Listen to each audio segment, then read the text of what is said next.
Сәлем достар, менің каналыма қош келдіңіздер. Бүгін сіздерге осындай өте дәмді бауырдан жасалған котлеттің рецептімен бөлісемін. Менімен бірге болыңыздар және де каналға тіркелуді ұмытпаңыздар. Ал енді рецептімізге кірісейік. Ол үшін бізге бауыр еті керек, картоп, пияз және сарымсақ, ұн керек болады, дәміне қарай тұз, бұрыш және де бір жұмыртқа. Ең алдымен бауырдың осындай сыртындағы қабын міндетті түрде алып тастау керек болады. Бауырдан қабын алу ол өте оңай, саусақтың көмегімен осылай алып тастасаңыздар болады.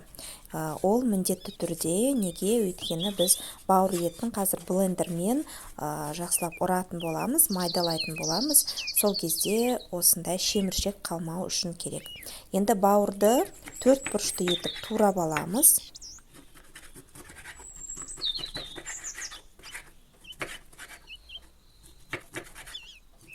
Одан кейін барып, картопты да 4 бұрышты майда етіп турап аламыз.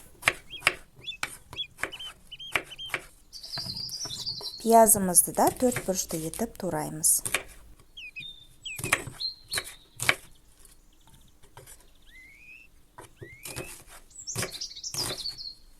Сарымсақты да 4 бұрышты етіп тураймыз. Енді барлық көкөністерді блендердің көмегімен ұрып аламыз. Ең бірінші жуаны және де сарымсақты салып, жақсылап майдалап ұрамыз.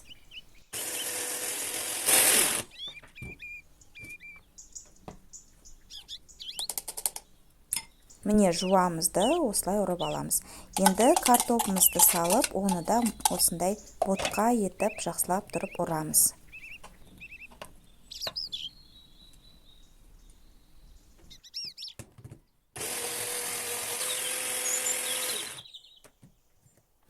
Міне картопымыз да дайын болды. Енді осылай ыдысқа саламыз да, кейін бауырымызды ұрамыз. Бауырды мен 2 бөліп салдым, өйткені блендердің ыдысына сыймайды. Сол себептен 2-ге бөліп салып ұрып алыңыздар. Міне осындай ботқа сияқты болу керек.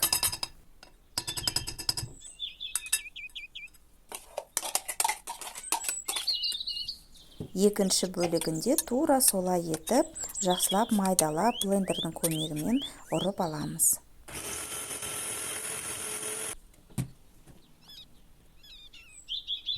Міндетті түрде блендеріңізді ашып тексеріңіздер. Сіздерде кішкене ұрылмаған ет қалуы мүмкін. Мен осылай қасықпен тексеріп алдым да, тағы да жақсылап ұрып шықтым.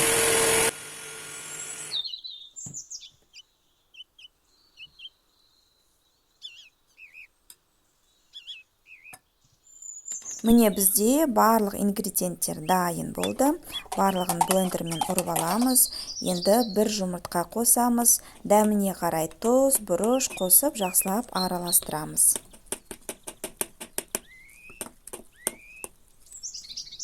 Міне бізде котлеттің консистенциясы дайын болды. Осындай қатты сұйық емес, қатты қою емес болып шығады.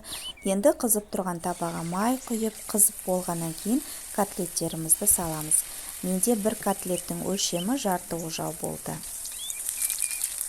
Бауырдан жасалған котлет ол тез піседі. Шамамен 2-3 минуттан кейін қызартып, кейін аудара берсеңіздер болады. Аударғаннан кейін 1-2 минуттан кейін котлеттеріңізді тападан ала берсеңіздер болады.